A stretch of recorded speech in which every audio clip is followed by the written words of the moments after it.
Olá, esse é mais um episódio do nosso Ciência na Prática e dessa vez nós estamos vindo ao laboratório da UFAM para mostrar o trabalho dos nossos pesquisadores e das nossas pesquisadoras que todo dia estão em busca de inovação. Nessa primeira edição nós estamos na Faculdade de Ciências Farmacêuticas, visitando o laboratório de fitoquímica e semissíntese. Daqui a pouco a professora Fernanda, que está aqui do meu lado, vai explicar o que é o que faz esse laboratório. E aqui a gente vai entender o processo que é pesquisado nesse laboratório de busca de substâncias que podem levar ao desenvolvimento de medicamentos, de fármacos, como diz aqui, né, professora? Isso. E nessa nossa primeira edição, nós vamos mostrar aqui como o cumaru pode ser tratado para gerar uma substância que pode virar um fármaco. Mas quem vai nos explicar isso é a professora Fernanda Guilhom, que é aqui da FCF, né, professora? Como é que se dá esse processo, e já agradeço por nos receber aqui nessa primeira edição do Ciência na Prática. Eu que agradeço o interesse nas nossas pesquisas, né? Então, aqui estamos na Faculdade de Ciências Farmacêuticas, mais precisamente no Laboratório de Tecnologia Farmacêutica, onde nós iniciamos o processo de preparação da matéria-prima vegetal para se transformar num medicamento, né? Essa matéria-prima vegetal são as plantas que nós temos na nossa Amazônia, né? Então, para selecionar essas plantas, nós inclusive levamos em consideração a medicina popular, o que a população afirma que aquela planta possui de efeito terapêutico. Então, um chá que é usado como anti-inflamatório, outro para algum desconforto gástrico, nós trazemos para cá, para o laboratório, para investigar se esse potencial terapêutico tem fundamento, né, científico. Então, o primeiro passo de tudo é selecionar a espécie. Isso, geralmente, no nosso caso, nós usamos sim o conhecimento popular, nós valorizamos muito o conhecimento popular nessa fase de seleção da espécie, pois nós acreditamos que se a população observa os resultados, muito provavelmente nós vamos observar resultados também no laboratório. Mas as espécies podem ser selecionadas de diferentes maneiras.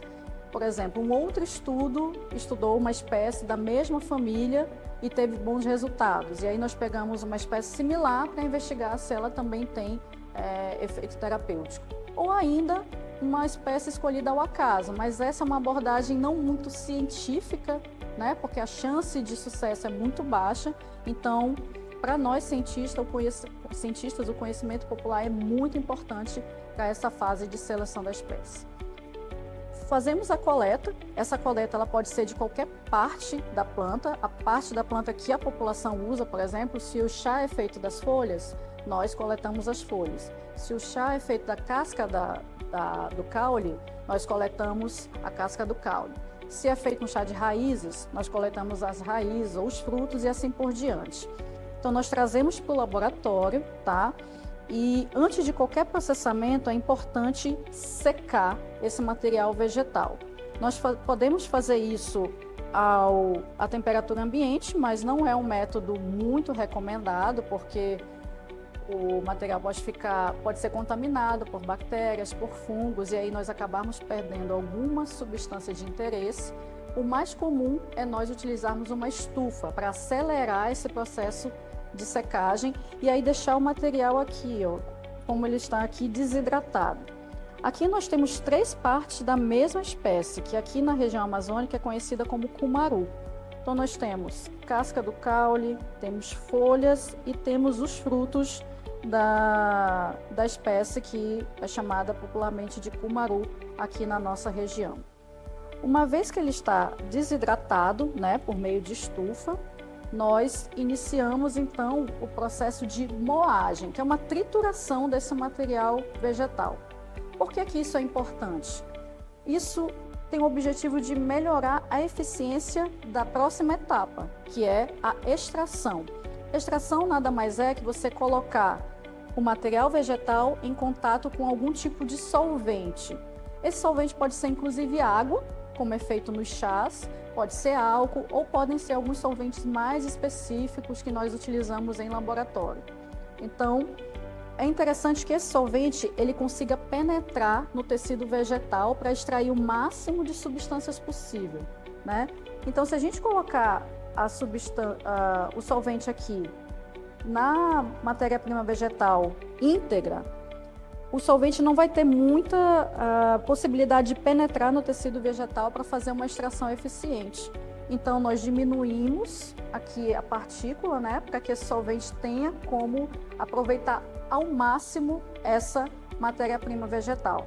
Então, utilizamos esse equipamento. Existem outros modelos, mas aqui na faculdade nós utilizamos esse moinho, que é chamado moinho de facas, tá?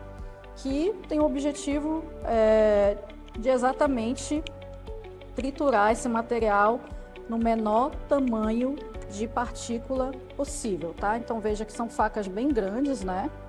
Colocamos o material vegetal aqui e, de acordo com a peneira, que nós chamamos de tamiz, a gente escolhe o tamanho da partícula que nós queremos no nosso material.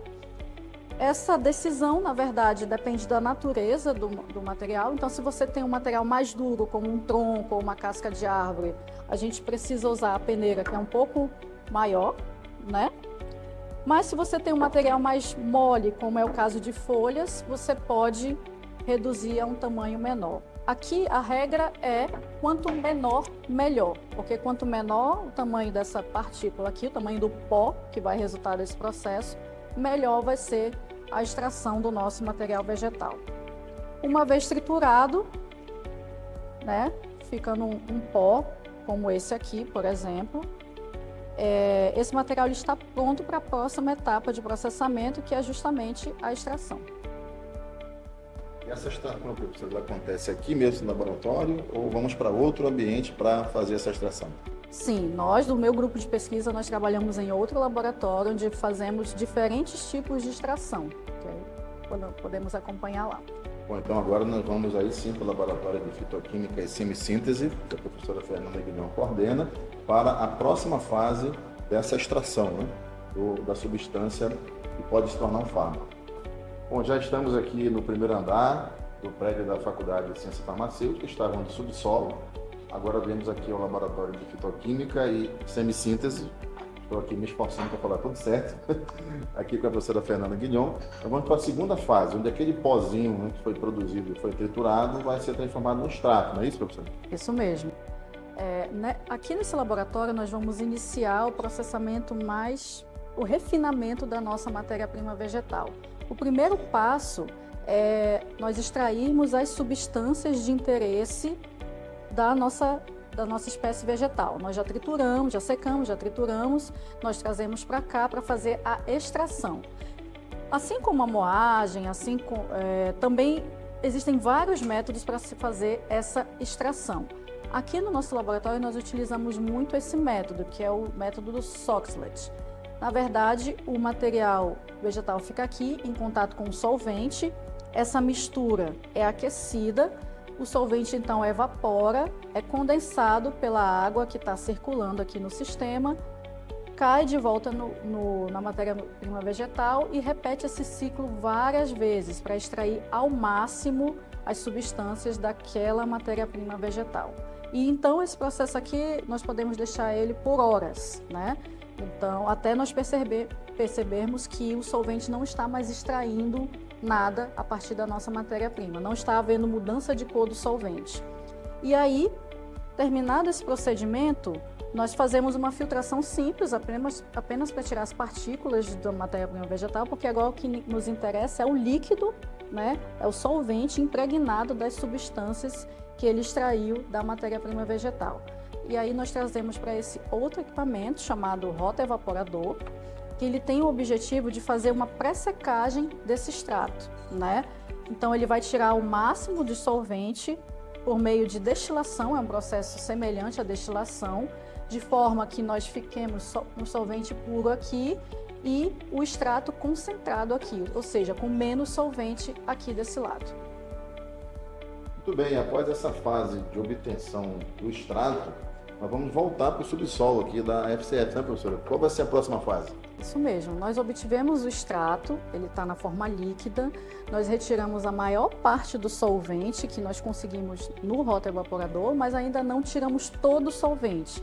É importante que o extrato esteja totalmente seco, né? Porque quando nós formos pesar esse extrato, a gente esteja pesando extrato de verdade, não extrato mais solvente, né? Então, para garantir essa secagem total, é preciso um procedimento mais refinado, que aí nós podemos fazer por spray dryer, que é o que nós temos ali embaixo, ou por liofilização, ou por outro método que esteja disponível.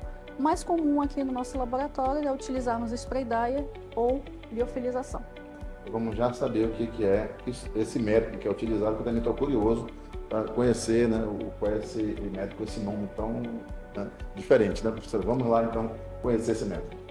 Agora que já obtivemos o extrato a partir do cumaru, estamos agora aqui na terceira fase, aonde vai haver a secagem, né, professora? Como é que acontece esse processo? Então, nós fizemos a extração, né? Esse extrato que é obtido, ele é líquido, né? E o líquido, para nós, não é muito interessante de trabalhar, porque a gente precisa ter as medidas exatas para fazer as próximas etapas.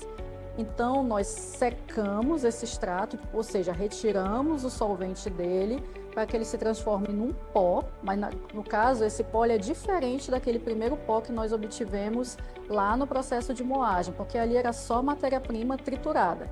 Aqui nós já temos um concentrado de substâncias que foi o que o solvente retirou da matéria-prima vegetal.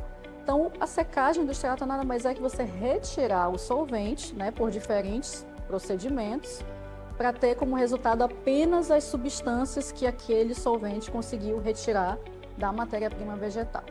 Como eu disse, existem vários procedimentos para fazer isso. Você pode, inclusive, secar ao ar livre, tá? Mas também não é um procedimento costumeiro no laboratório pelo mesmo princípio da secagem do material vegetal, ou seja, evitar o risco de contaminação do material por fungos e bactérias, especialmente na nossa região, que é muito propícia à proliferação de fungos, né? Então, nós queremos que essa secagem ela seja o mais rápida possível, especialmente se o solvente que for utilizado foi água, né? Então, esse aqui é um dos equipamentos que podemos fazer isso. Aqui, a secagem ela ocorre por um processamento a quente. Nós colocamos o solvente, o extrato líquido aqui. Esse equipamento suga esse extrato e por meio de um processamento que passa por pulverização em alta temperatura, ele seca esse solvente, colocando aqui à disposição somente o pó do extrato. Essa é a mesma máquina que é utilizada para a fabricação do leite em pó, que a gente conhece dos mercados e tudo mais. Então, a aparência do extrato após sair daqui é muito semelhante à do leite em pó, aquele pó bem fininho mesmo que dissolve fácil na água, né?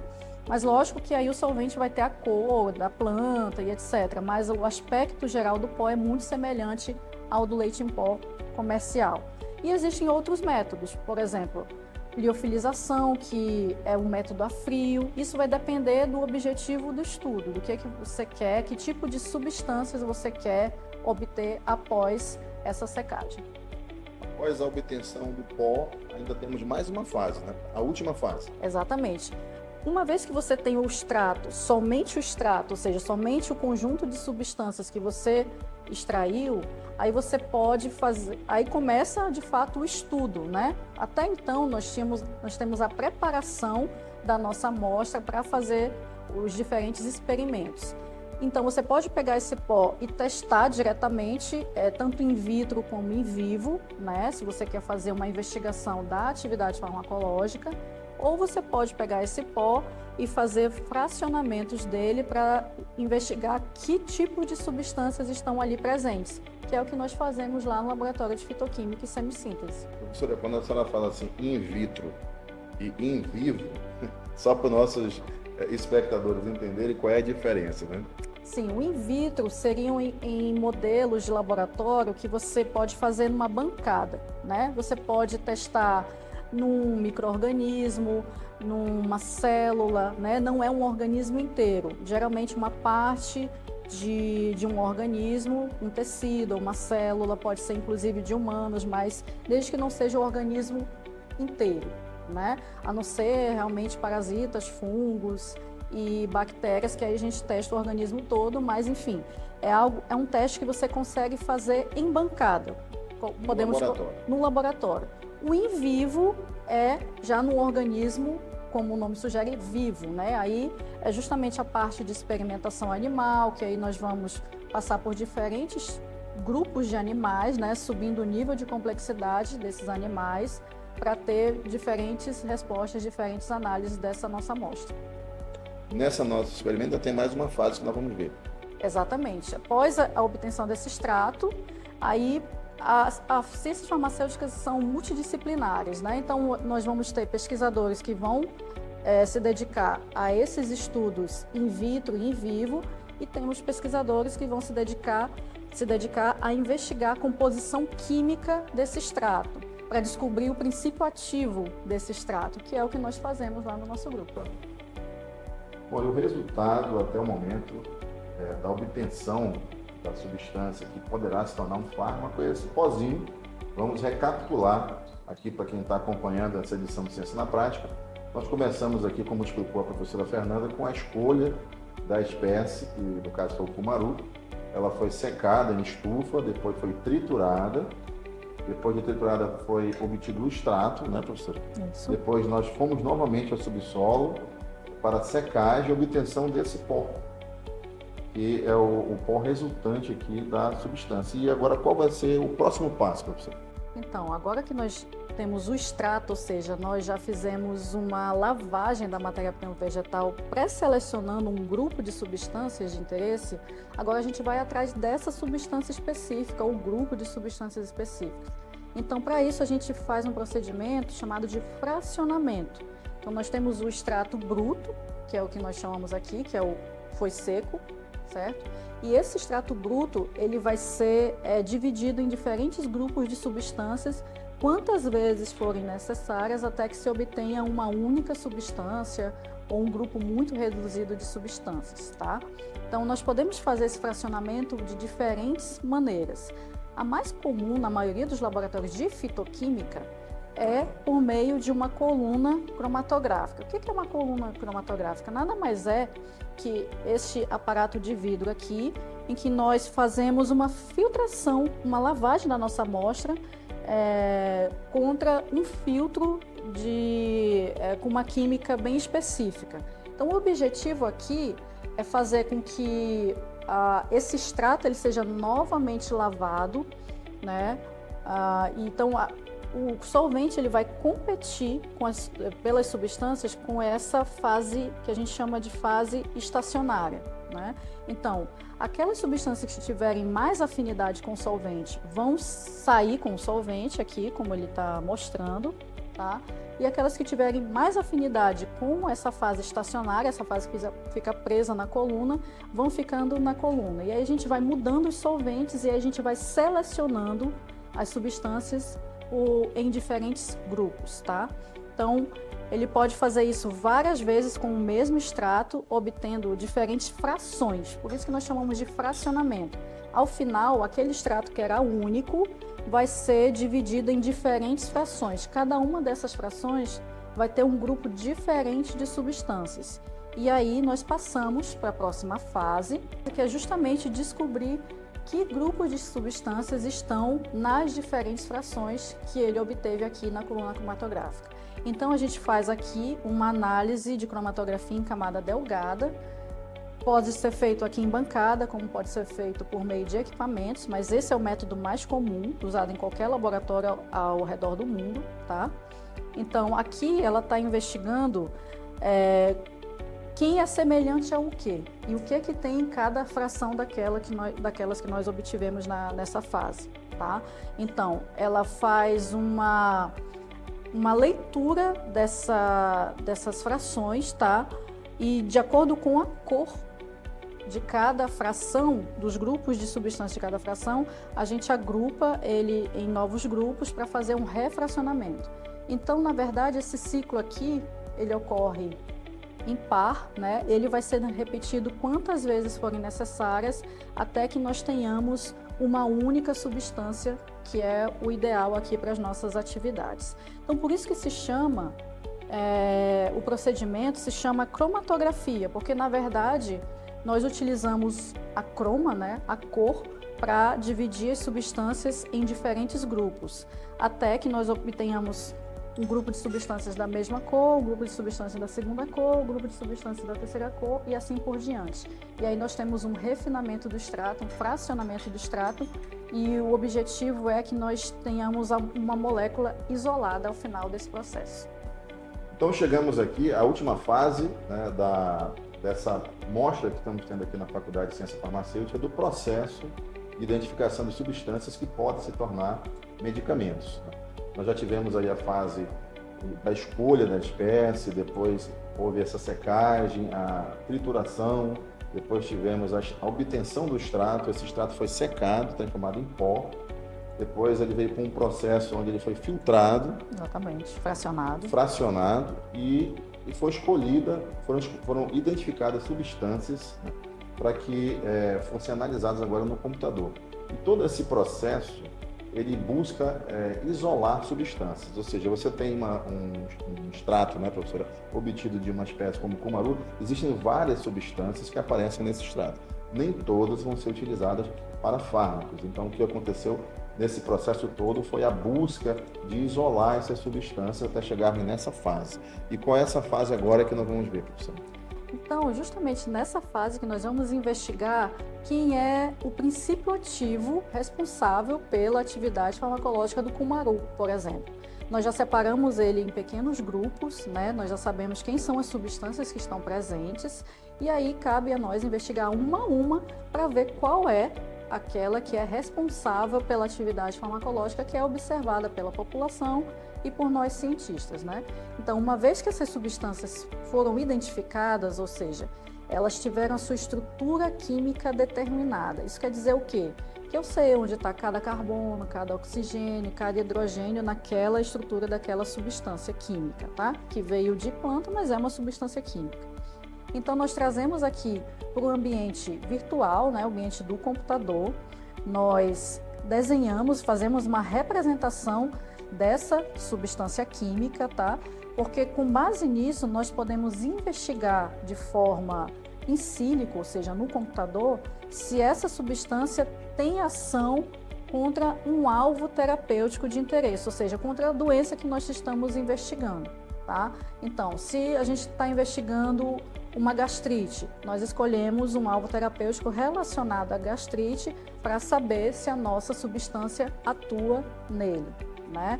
Então, depois que ele faz esse desenho da substância, ele vai colocar essa substância no ambiente virtual, frente ao alvo terapêutico, para investigar se a nossa substância é capaz de se ligar a esse alvo terapêutico. E com base nisso, com base nos resultados dessa análise em computador, nós decidimos quais são as substâncias que vão seguir, né, ter prosseguimento nos estudos para o desenvolvimento de um fármaco, tá? Aí esse estudo vai passar pela fase in vitro, que nós já comentamos, depois pela fase in vivo e etc. Então, existem 3 diferentes formas de você obter medicamentos a partir de uma planta, tá? É importante frisar aqui, eu posso pegar o extrato como a população usa, por exemplo. O que a população usa é um extrato, né? Porque eu não posso transformar um extrato num medicamento? Pode, que é o que nós chamamos de fitoterápico. Um exemplo de fitoterápico, por exemplo, bem conhecido é maracujina. Maracujina nada mais é que o extrato da folha do maracujá, que é transformado num medicamento, ou seja, não passou pela fase de fracionamento, tem-se ali identificado a substância, o princípio ativo, mas ele está íntegro, não foi fracionado, é usado da forma como ele é extraído. Nós podemos fazer o fracionamento para obter o princípio ativo puro, e aí essa substância ela passa a ser chamada de fármaco, né? Ele foi isolado de uma mistura muito complexa, e aí nós podemos usar essa substância da forma que a natureza nos deu, tá? Pode ser um fármaco. Ou, se aqui nessa fase do estudo nós entendermos que essa substância ainda precisa ser modificada para melhorar a sua ação terapêutica, aí nós passamos pelo processo que nós chamamos de semissíntese. Nós partimos de uma substância natural, mas nós fizemos algumas modificações para deixá-la do jeito que nós precisamos para que ela atue no alvo terapêutico específico, tá? Então, existem essas 3 formas que você pode obter medicamentos a partir da natureza, a partir da nossa biodiversidade amazônica. Você pode produzir fitoterápicos, você pode fazer o isolamento para obter um fármaco, ou você pode modificar essa substância que você fez o isolamento para transformá-la numa substância semissintética, que também será um fármaco. A diferença é que uma vai ser de origem natural e a outra vai ser de origem sintética. Estamos chegando ao final da primeira edição do Ciência na Prática nos Laboratórios. E o primeiro laboratório foi o de Fitoquímica e Semissíntese da Faculdade de Ciências Farmacêuticas. A nossa anfitriã foi a professora Fernanda Guilhom, que esteve conosco durante todo o programa explicando como é que você consegue isolar substâncias que podem se tornar medicamentos, né? E ela está aqui de novo para falar um pouco mais sobre o laboratório e sobre a sua equipe. Agora estão sem máscaras, né? Os nossos protagonistas das experiências que são mostradas, né? Vão ser apresentados aqui pela professora Fernanda. Então, gostaria de agradecer o convite, né? Foi muito prazeroso explicar um pouco do que nós fazemos aqui no nosso laboratório de fitoquímica e semissíntese, né? Todos que tiverem mais interesse em saber mais detalhes sobre o que nós fazemos, fiquem à vontade para nos procurar aqui no primeiro andar da Faculdade de Ciências Farmacêuticas da UFAM, tá? É o primeiro prédio do campus, né? Logo que se entra no campus da UFAM, Faculdade de Ciências Farmacêuticas. Aqui eu tenho parte da minha equipe, a quem eu agradeço a colaboração pela nossa apresentação de hoje. Nós temos aqui alunos de iniciação científica, como a Laisa, o Dois e o Elias. Nós temos pós-graduanda de mestrado, a Vitória, e pós-graduanda nível doutorado, o Douglas, né? Então, nosso laboratório ele é multidisciplinar, nós trabalhamos em parceria com outros laboratórios para, no final de tudo, termos o desenvolvimento de medicamentos, né? Então, nós trabalhamos com alunos de diferentes níveis, né? O foco aqui é na parte química do estudo de desenvolvimento de fármacos, né? Ou seja, obter a substância, seja de origem natural ou de origem sintética, para que ela possa se transformar num medicamento futuramente, né? E todos são muito bem-vindos para conhecer mais um pouco do nosso trabalho. Muito obrigada pela oportunidade. Obrigado, professora Fernanda. Obrigado, turma. Né? A todos de iniciação científica, é muito legal a participação de vocês, também o pessoal da pós-graduação. É um prazer, né, e sempre um privilégio estar aqui no laboratório da UFAM, saber que nós fazemos ciência e fazemos ciência com competência. Nossos laboratórios, né, são de excelência. Você que pode estar assistindo pela TV UFAM, no canal 8 da NET, e de repente, né, viu o nosso programa, quem sabe não quer se tornar uma farmacêutica, um farmacêutico, né? Está vindo aí os processos seletivos da UFAM, então estão convidados também. Queria agradecer novamente a receptividade. Você pode acompanhar mais sobre o mundo da ciência no Portal da Ciência no Instagram, é o @portal.da-ciência, também no nosso site www.portaldaciencia.net e ao vivo no canal do Portal da Ciência, toda quarta-feira, nosso programa quinzenal. Esse foi o primeiro aqui nos laboratórios. Muito obrigado a todos que acompanharam e até a próxima edição.